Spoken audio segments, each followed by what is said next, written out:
So once you've completed your model and you're ready to 3D print it, we need to convert the Inventor file into a 3D printable file that can be understood by 3D printer software.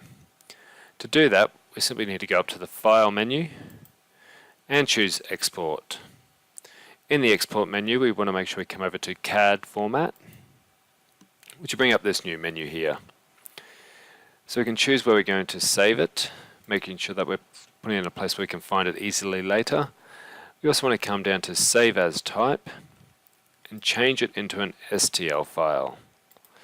STL files are a stereolithical file, also known as a standard triangle language, which basically turns our model into a series of triangles that can be understood by a greater range of 3D printing software. We want to make sure we give it a name that's easy to remember, and then we come down to the options and check the units over here.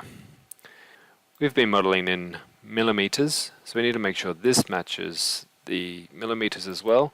Otherwise, when we export our STL file, our model will be shrunk to a lot smaller. So once that's millimeters, we can go ahead and click OK. Then we can come down here and click Save to save our file.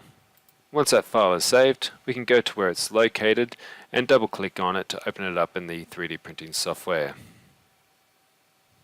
In this case, I'm using FlashForge, and you can see there's my model there and everything looks correct.